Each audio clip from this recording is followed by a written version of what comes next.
What's going on, guys? Welcome to another Out of the Cage podcast. I'm Alec. I'm Harley. Nothing really exciting going on. We just had the Munoz-Edgar fight. Gonna kind of go over the fights coming up and our problems with the rankings at the moment. So stay tuned and We got some beef. it's buckus. What is going on out here?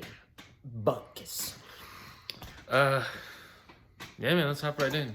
So, the Munoz-Edgar fight, if you guys don't know, Edgar dropped a weight class. Again. And it's hit or miss when guys do that, man. We've seen it go really well and really bad. But man, he looked 10 years younger to me. What do you think? Yeah, I'm with you on that. He looked good to me. I was real concerned about it because Frankie's getting up there in them years, so I was a little worried about him. But man, he looked good. That wrestling beats on you, man. Yeah, It hurts your body. I mean, not even just with that. Think about all those wars he had with Gray Maynard. I was watching that when they. So obviously, every time Frankie fights, that's what you see. Dang, man, those were. That's when fighting was fighting. But yeah. would you see that you liked? Would you see that you didn't like? What do you think about Munoz? Well, I'll say this. I kind of think Munoz had a tough night out. Just from the get-go, you draw in Frankie Edgar, you're going to have a tough night out, no matter who you are. And I don't think that anybody should take away from Munoz for losing to Frankie. No. Because Frankie's a former world champion. But, and a dog. Yeah, an absolute dog. I mean, he's in there to bang with you. But, I gotta say, Frankie looked good, man. He was fast, he was crisp, he was throwing combos that you don't see people throwing a lot. I mean, he was throwing 3 and 4 punch combos out of the breaks. I mean, he just looked really, really good. He was fast, he was moving around really well. He looked really good. I was really surprised. He looked really good. What did you see? What did you like? So, the big thing for me was those combos, man. You see a lot of guys that everything's so broken up, and it's not how they train. I liked Frankie was getting in that distance with the jab, and it was always followed by something. It wasn't just walking into it. But then Munoz, he was really good at turning Frankie into those leg kicks and hooking him in. I always talk about that, walking him into it. It's all I talk about. But as you can tell in that fight, that works. But Frankie caught on to it. You were saying he was really good at creating distance with fakes. You go one way, go the other, and duck up under it.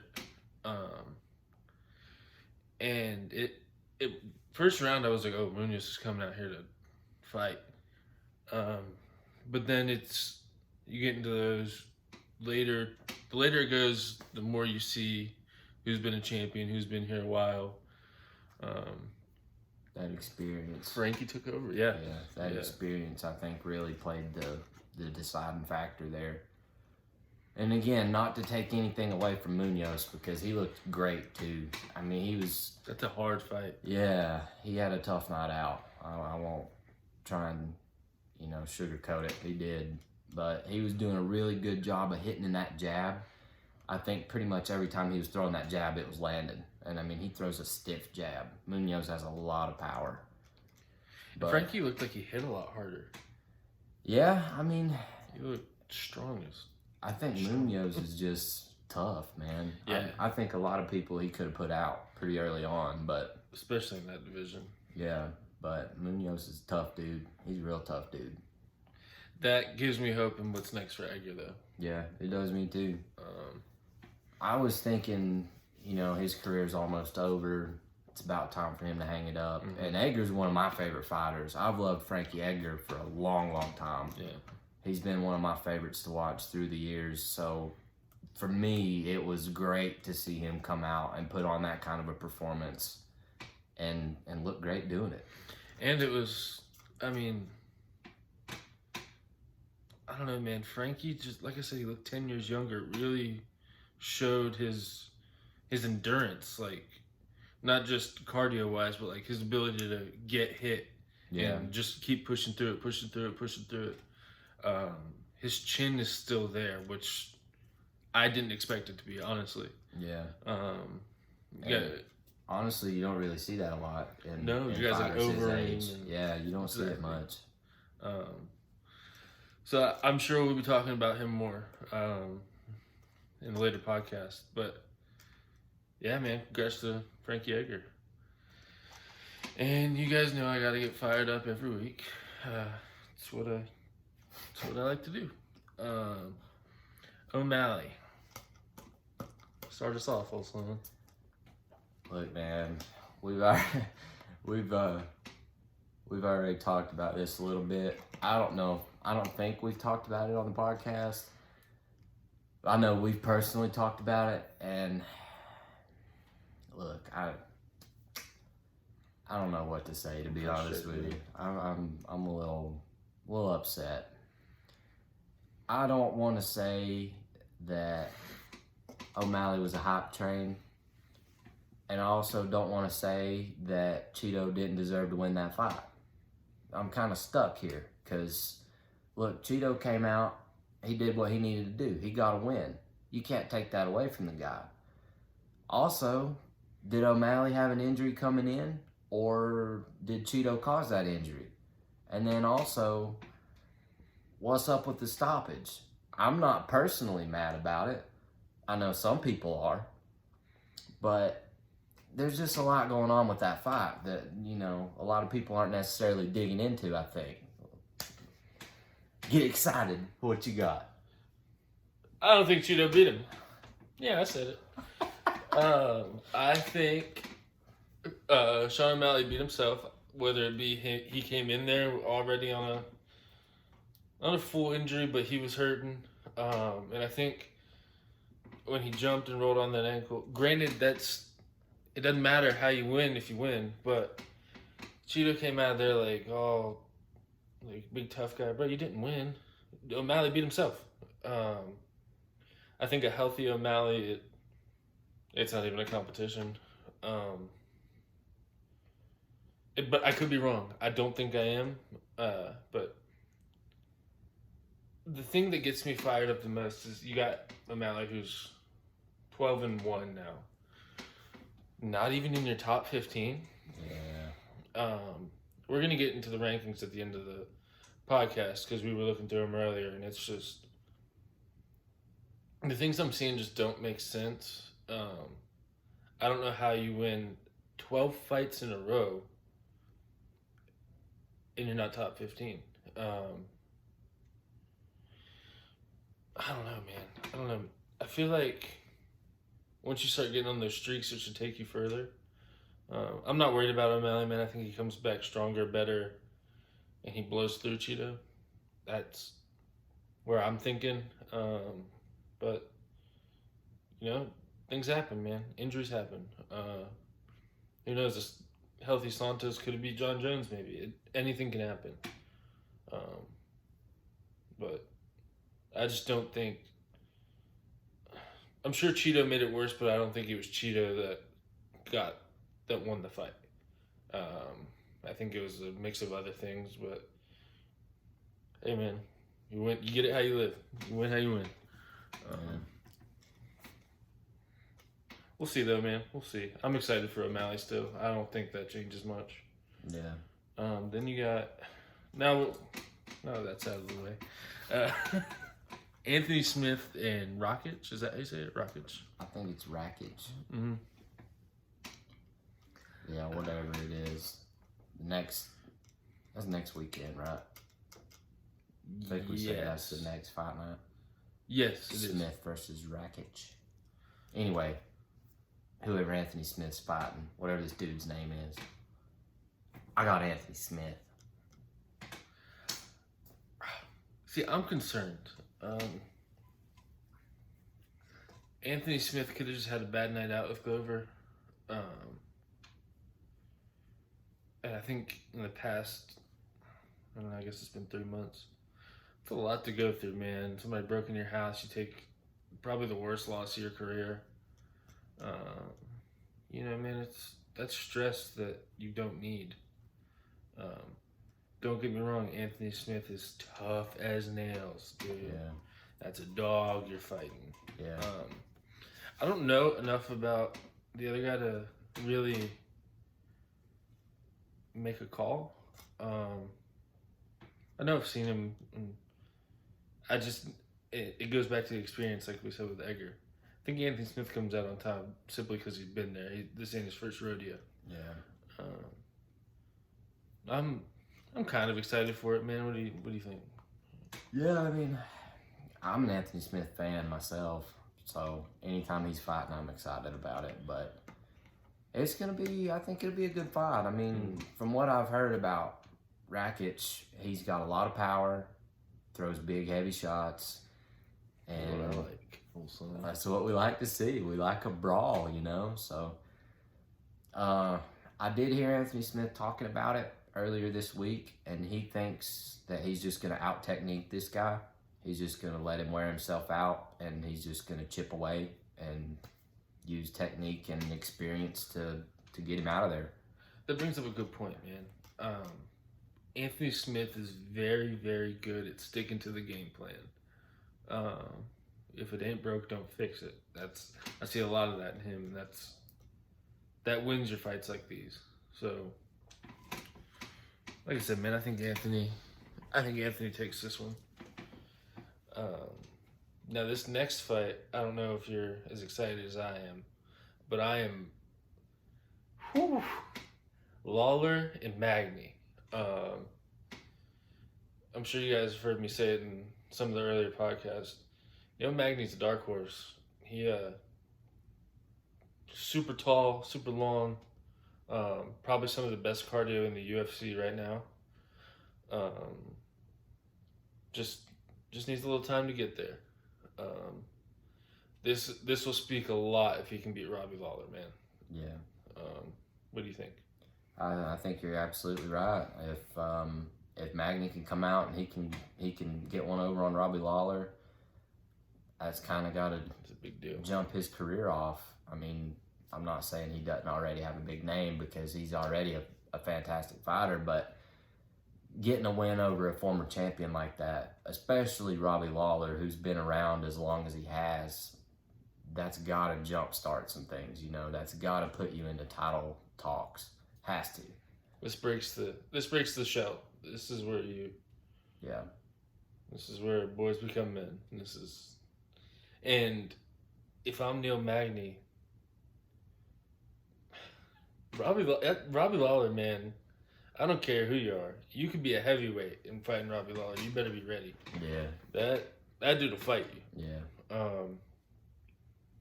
So now this is a big fight for Lawler, just the same. He's coming down off the peak of his career. We're gonna really see where he's at. This either means, hey buddy, it's getting to be that time, or it means, hey bro, I'm still here. Yeah. Who are you taking? And when we get closer to it, I'll go into the odds and what I'm thinking, and I'm sure you'll do the same. But off the top, put you on the spot a little bit. Yeah, I don't know, man. It's tough. It's real tough. The biggest question I have is, where is Robbie Lawler at? Because I think that's going to say more than anything. Because I know where Neil Magny's at. I've seen his fights recently. He's in the gym. He's looked great. I don't know where Robbie Lawler is. So I'm going to take Neil Magny. I think he's going to do it. I think he's been more active, and I think that's going to pay off for him. And who you got?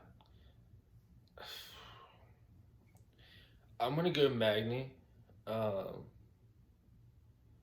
But it's not a fight. You guys know I'm all into the betting. It's not a fight I'm ready to bet on just yet. Just because it's a good matchup. You got a guy who's super technical, Neil Magny, and you got a guy who's a brawler and Lawler. It's in the name, old son. Shout out Dale Brisby. It's Lawler's one of those guys. You can't get frustrated and you can't get ahead of yourself. He will put you out. He will put the lights out. So I think Neil Magny needs to get to the leg kicks early, keep that distance, and I think he wins. Really.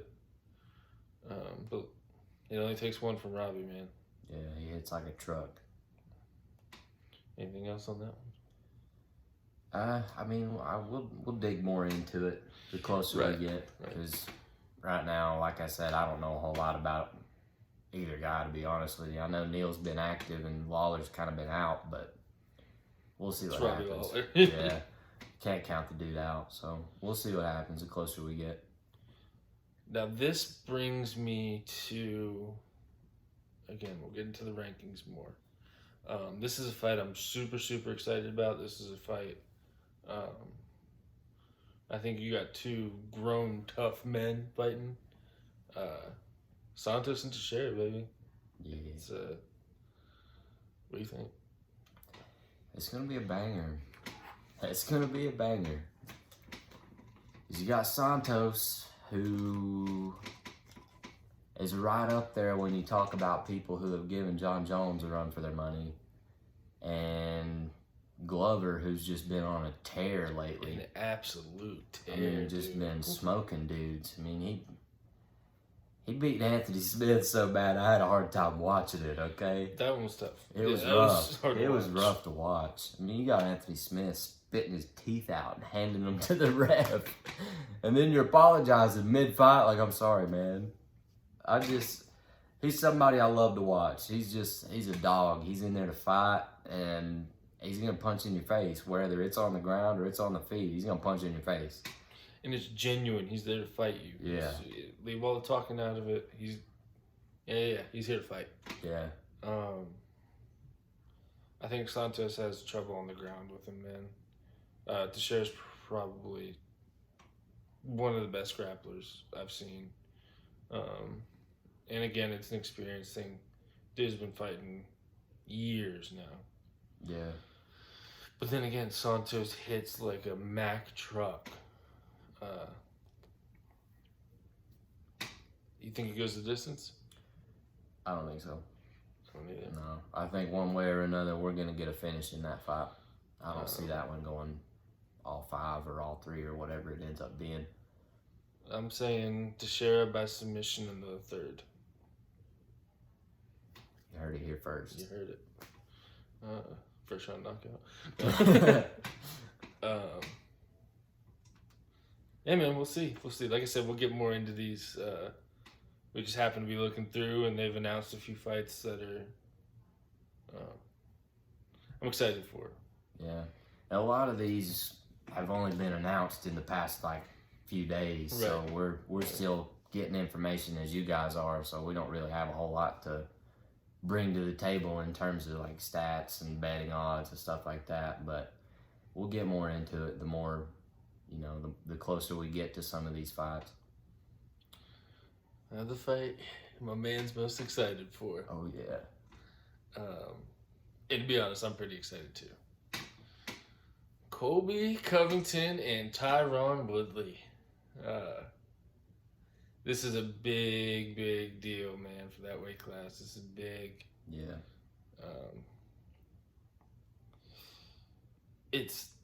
There's a lot on the table, man. This is all or nothing for either of them. More so Tyron. Yeah. What do you think? Yeah, I think you hit the nail on the head right there. I think Tyron really has the most to lose in this fight. Because if he loses this one, that makes 3, 4 in a row? 3 maybe? 3. Kamaru, Gilbert, and then Colby if he loses this one. So for me, I think if Tyron comes out and he loses this one too, I think he's got to look at other options. I think maybe it's time for Tyron to move on from the sport, because He's getting up there in age, He is, and man. He is. he hasn't looked his best in the last handful of fights. Now, he could come out and be the old Tyron, and I hope he does, because I love watching Tyron. I love watching Colby, too, so I'm in the middle on this one. I love both of these guys, and I just want to see a great fight from both of them. What do you think? This one's tough, man. I really, really, really like Tyron. I think he's done a lot for this sport.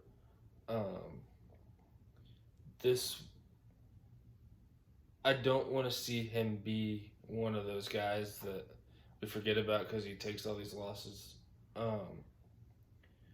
For some of you might not know, there's a unofficial rule in the UFC. You lose 2 fights in a row, your contract's on the line. 3-0, chances are you're out. Because, like Dana says, man, it's the best in the world. And if you don't perform, you're out, and that's just part of the game. Yeah. So with that, man, if Tyron comes out and has that dog about him that I haven't seen in a while, I think he beats Colby, simply because experience. But to beat Colby, you have to come out there and, lay it on him early. He's not the kind of guy you want to go late rounds with. His cardio is insane. His pressure's insane. But then that brings me to Tyron's probably the better striker. Wrestling is probably prime Tyron is probably close to even, man. Tyron can grapple. The problem with Colby is I forget how many takedowns did he shoot on Robbie? I don't know. It's a ridiculous amount, man. You can't stop all of them. I think Tyron's gonna come out there and really, really bring it. But Colby's up for this. You were telling me, this probably puts him back in contention for the title. Oh, yeah. I think so. It's just my opinion, but I don't think Colby ever left title contention, to be honest with you. I think he should have got an immediate rematch with Kamaru. You go 5 rounds with a champion? I mean, you get put out real late like that. And to me, he was still in the fight. They stopped it and all, but he was on his feet. And it looked to me like he was still trying to fight. I'm not a ref by any means, but it looked to me like he was still there. He was still in the fight. I thought it was a good stoppage, but I don't think it should have been stopped, if that makes sense. I think Colby was just taking so much damage, man. Yeah, I can see that point too. But again, it's a championship fight, and let him go. If he wants to die in there, he's a grown man. He can make that choice. Yeah. I would watch Kamaru and Colby again, though. Absolutely. I still maintain that's one of the best fights I've ever seen. Dude. That was a war. That proved to me just how good Kamaru is. And Colby, too, for that matter. That proved to me just how good both guys were. Those are some of the best fighters in the UFC right now, man. Yeah. Now, it's time, old son. That's what I'm talking about, old son. Now, you all know what's coming. You know what time it is. It's time for the big boys to go down. Not the big boys, but the kind of big boys. Big names. The almost big boys. It's Izzy and Paulo for the first loss in their career. Who's gonna take it? Somebody's O will be taken. That's not fun. Somebody's gotta go. Nobody wants that. Nobody wants that. Whew. That's a fight. It's a fight. Paulo is huge right now. That boy thick. He thick, boy. He's what, 240 right now, from what I've heard? Probably on a cut now. 30? 230? 225, 230, I think. maybe a little south of that now, but He's a huge human. very large individual. But then you got probably the best striking skill in the UFC against a guy. Paulo, he's a striker, bro. More of a brawler, but he's a striker. Give me your thoughts. Well, It's a hard one, bro. when I look at this, you got two opposite ends of the spectrum. You got Izzy, who's just a technician, just phenomenal technique, fight IQ, and just knowledge. I mean, the dude's had like 70 plus kickboxing fights and only lost one. And then you got Paulo, who's just coming in with ungodly power, will knock you out with a touch, and who's coming in to walk you down and take your head off. And really, to me, it just looks like who's going to be more successful, I guess. I mean, either Izzy's going to be able to handle the storm or Paulo's going to knock his head off. That's pretty much how I look at it. What do you think about it? This is hard, man. So Paulo, obviously, it only takes one. Now, the thing with Izzy is he has a chin. Kelvin Gastelum hits hard. And they went to war. Does he hit as hard as Paulo? No. But that also brings up, can Paulo really walk Izzy down? You just don't see that happen. He's a ghost in there. You're hitting the air. He's already next to you, putting him on the side of your head. And where he is a brawler like that, he leaves himself open a lot, which you can't do that with Izzy, bro. I mean, he doesn't miss.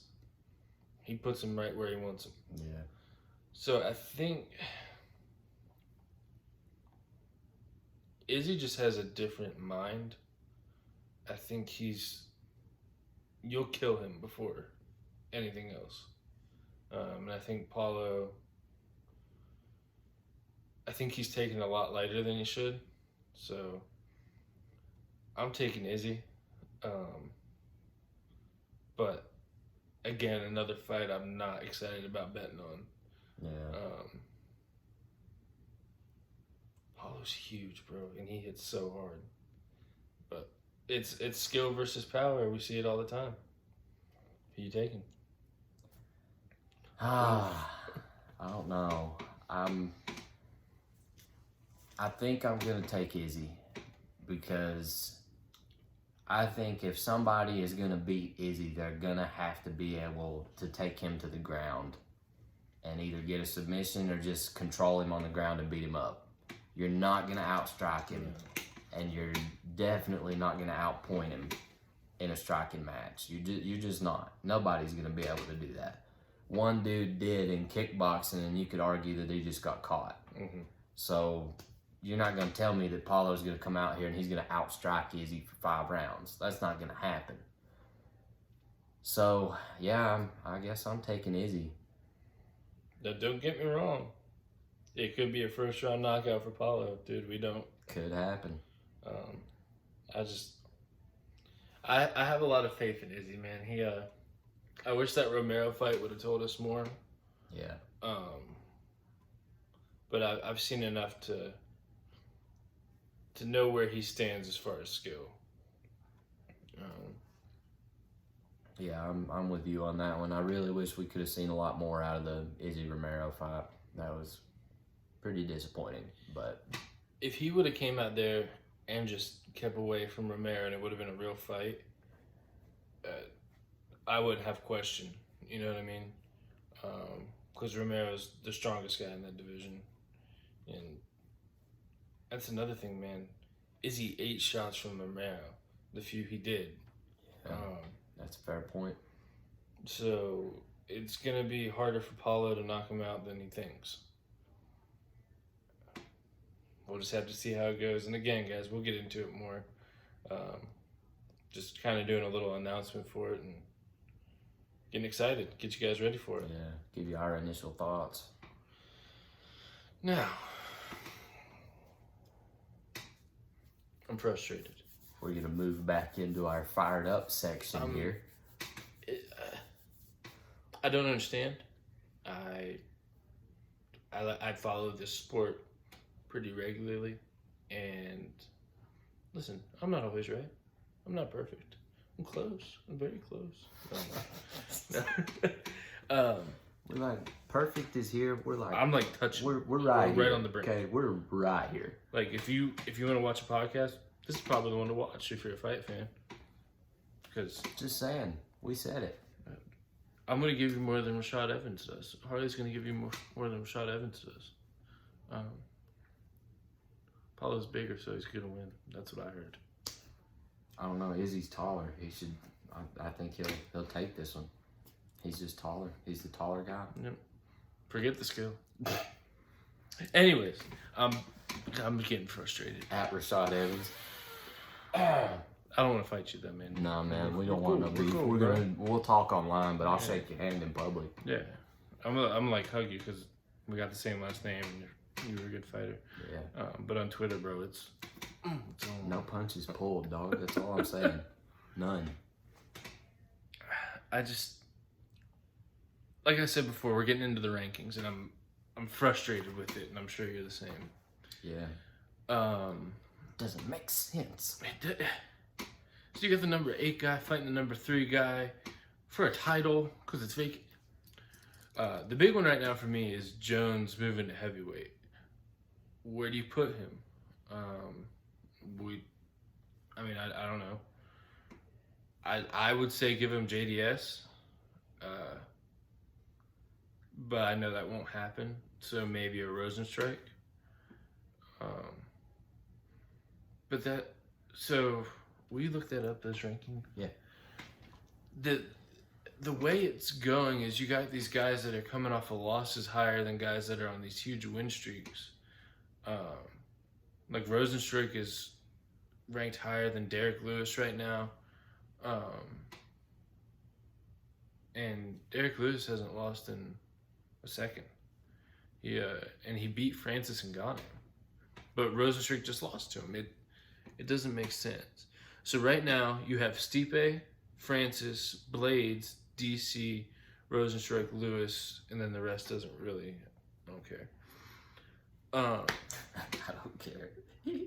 How is Rosenstrike higher than Derek Lewis? Right? Yeah, I mean that doesn't really make sense to me. The rest I can live with. Like,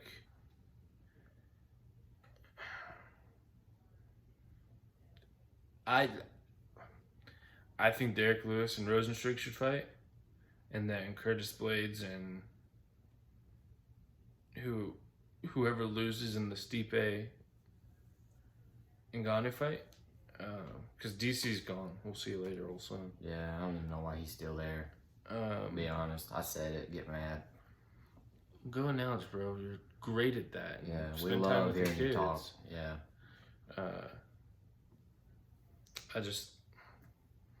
You can see in DC he's just ready to be a dad and be home, and that's fine. He's done a great deal we for hold this. no grudges here. You're right. Yeah, we're very happy to see him get to be a dad, get to be a normal dude. Everybody deserves that. I just don't think. Now it's gonna bring up a lot of emotion because you got John Jones who beat him at light heavyweight, and DC might be like, "Hey, bro, you're in my neck of the woods." This is where all of the problems lie, and then that bumps people out, like Derek Lewis. Unless I'm missing something, I don't understand how he's not ranked higher than Rosenstrike. I don't know, man. And Rosenstrike. Oh, they got him tied for number 4. I just now saw that. It still doesn't. They got Rosenstrike and Lewis tied for the number 4 spot. That's on the UFC website. You think I'm lying? Look it up. I think it should be Derek Lewis then Rosenstrike. You get that in there? You get that in there? Number 4. Both of them. Yeah. Number 4. Doesn't make sense. How? What do you think? So, for me, staying with the John Jones thing, I've heard a handful of people say this, Chael Sonnen being one of them. Shout out Uncle Chael. If you're going to have John Jones fight, you have to give him somebody in the top 5. You have to. Anybody else, you're just throwing them out there to the wolves. That's just my personal belief. Chael Sonnen supports that, so if you got a problem, go talk to Uncle Chael. But yeah, that's a good point. the dude is a killer. I mean, you're talking about a guy, He's the best fighter of all time. Oh yeah. You're either your number 1 or your number 2 guy on anybody's GOAT list. Yeah. Anybody. They're gonna say 2 names right off the bat. It's gonna be John Jones or it's gonna be Khabib. Yeah. Or GSP. My bad. You gotta throw GSP in those top 2, 3 also. It's gonna be one of those 3 every single time. So you can't feed him somebody, I hate to say it, like a JDS or like Sakai or any of these other guys, or even Overeem for that matter, that are outside of the top 5, looking at like top 10, 15. Those guys are just going to get hurt. And that's just how I feel about it. Comment if you disagree, but... The only reason I was thinking a JDS is because he was a champion.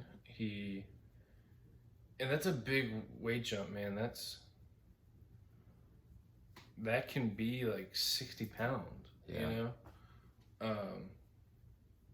Now, I think him and Rosenstruik should fight. I think that's a good fight. That's what I'd like to see. Yeah. But it's, man, it's just about how it plays out. I'm more frustrated with the rankings. Really. Yeah. I just don't think either of those guys deserve... I don't think Rosenstruik is ready to... I don't know, man. I'll have to think about it more. I just don't know if he's better than Derek Lewis, dude. Derek Lewis beat Francis Ngannou. Yeah. The number 2 guy. I don't understand. It was a while back, and... I mean, you guys correct me if I'm wrong, but the only fight Derek Lewis has lost in a few years now is DC. Mm-hmm. Unless I'm wrong. Let me know if I'm wrong. But from what I can recall, DC's the only fight he's lost in a number of years. And he's beat Francis. He's beat Volkov. He's beat, who did he just beat? Alexei Olenek. Top guys. These dudes are all up there in your top 5, top 10 conversation. And then you're going to tell me Rosenstruik, who lost to Ngannou, A 2-fight split, his last 2 fights. is right there tied with your Derek Lewis. You kidding me? It's not fair. No, I don't agree with that. And if you have him tied for number 4, let him fight. Duke it out for the spot. Right? Let's throw some hands. Let's see who deserves that number 4 spot. If I'm number 1 and you're number 1, we should fight to see who's really number 1. Makes sense to me. Frustrated, Dana. Doesn't make sense, man. Doesn't make sense. What was the other weight class we were talking about? That's a good question. Oh, yeah, you thought I'd forget. I didn't. O'Malley. 12-0. What's up, homeboy? 12-0. 12-1 now. Not ranked in your top 15? Yeah. Look, I get it, okay? He was number 14. He lost to a guy that's not even ranked. So let's pull him from the rankings. He's 12-1. How are we still gonna say this man can't be ranked if he's 12-1? could we not have bumped Cheeto to 14 and put O'Malley at 15? Would that not have made a little more sense? I think it would. And I don't understand how, because when Conor was at his around 12 fights, he was a top 5 guy. And one 12-0 is not different from another 12-0. I don't understand that logic. Because they were talking about if he would have beat Figueiredo, he would go fight a top 5 guy. Now, what happens to all that middle ground? Like, you can't have your cake and eat it too. Either he's top 15 till he stops somebody in the last, from 11 to 5. And then you just climb your way up. But there's these huge jumps that just don't make sense. I don't understand how it works. I'm not an analyst or anything like that. Logically, that doesn't make sense to me. Yeah. I'll back you up with that. It doesn't make sense to me that if you beat Cheeto, a guy who's not ranked, that you're going to all of a sudden jump to a top 5 guy. That doesn't make sense to me. What happened to everybody in between there? They just get... And the reason that they jump is because it would be 13-0. That's the reason he jumps. You got an undefeated guy. We got to give him a top 5 guy. What is it? It doesn't make sense, man. It doesn't. And Cody Garbrandt, my boy, love you. You're not ready to fight for a title in that weight class, bro. You just dropped. You haven't fought anybody. Yeah. And you should at least fight the number 2 guy or the number 3 guy, right? Cool. I love Cody fighting for a title. I do. I just don't think it's fair to those other people. I have to agree with you on that too. I want to give y'all like some, differing opinions here, but with this stuff, we're kind of on the same page. Like, it doesn't make sense. Cody's never fought at 125, and then just because he put his hand up and said, "Hey, I want to fight Figueiredo," you're just gonna give it to him? We don't even know he can make the weight cut. Yeah. But then that leaves everybody else who are title contenders getting screwed over. Go back to the O'Malley thing and the bantamweight thing. Your top 5 guys are championship caliber guys. All of them. It's not like there's a huge skill difference and that's why they jump. I don't. And another thing that it's going to come in the future, Cejudo say he's coming back for Volkanovski. He's going to jump right on in. Yeah. How? How can a guy who's never been in that weight class, how do you know how well he'll do? How do you know how good he's going to match up in that class? I don't get it, dude. All right, here I can give you a little bit of parity, okay? With Cejudo, I can almost say, okay, because Cejudo's a 2-division champ who didn't lose. He didn't lose either belt. He just retired, bounced. Not to mention the Olympic thing, whatever, Triple C. I hate that. Whatever, it is what it is.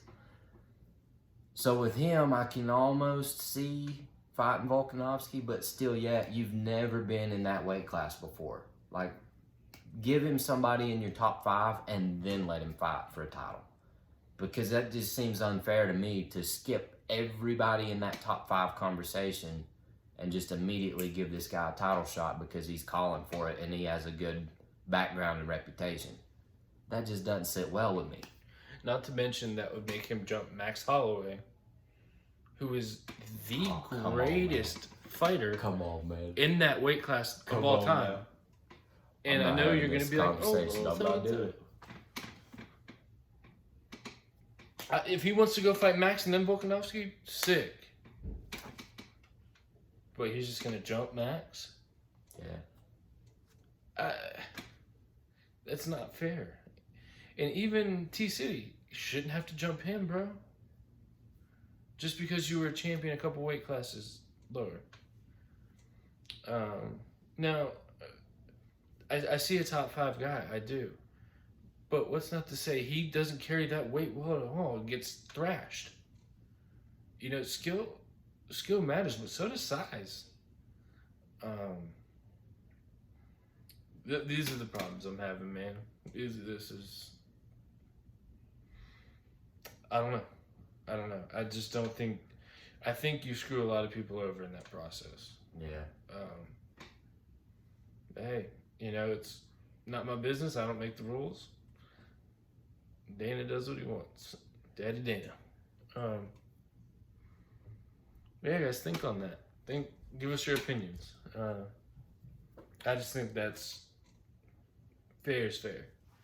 Yeah. You got anything else? Yeah, I mean, I just gotta say, man, I think you guys that have been in there, they've been trying to get to that title shot. They're in your top 5. You got guys that are on winning streaks that haven't lost in a couple of fights that have been clawing to get at that title shot, and then you're just gonna say, "Oh, this guy's coming down, so we're giving him a title shot," or "This guy's bumping up, we're gonna give him a title shot." "Oh, he's coming out of retirement, he gets a title shot." Are we giving them away? Are we just handing out title shots? And if all that's the case, why didn't Conor fight for a title on his way back? First 2-time champion ever.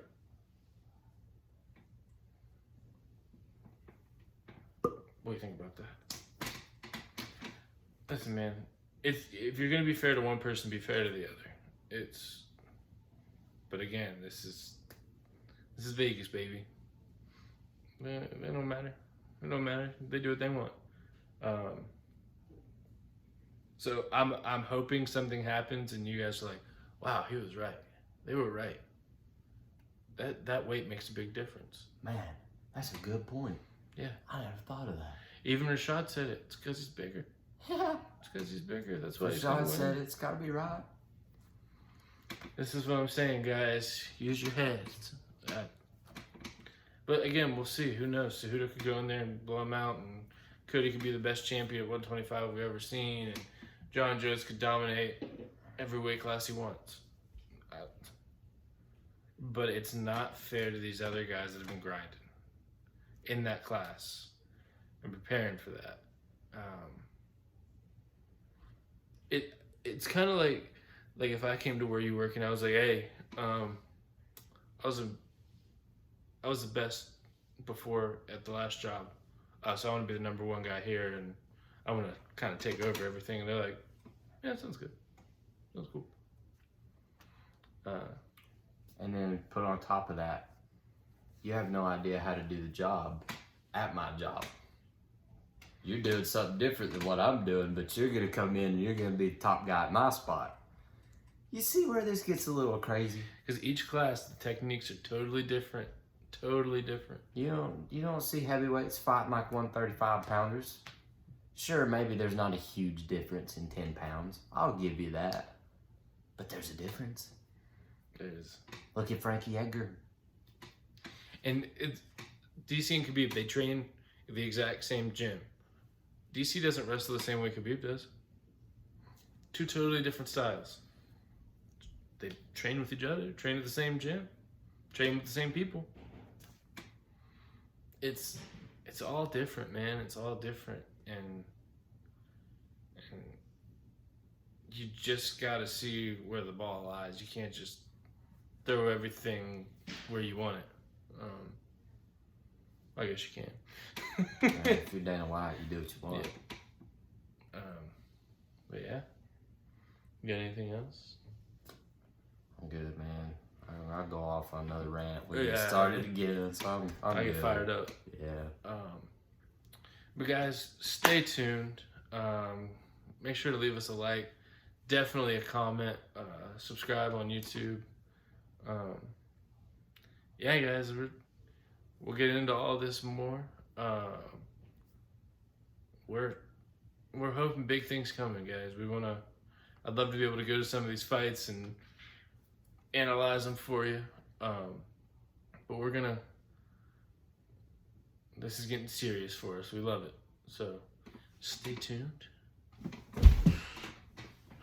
Thanks for watching another podcast from the Out of the Cage boys. We'll see ya.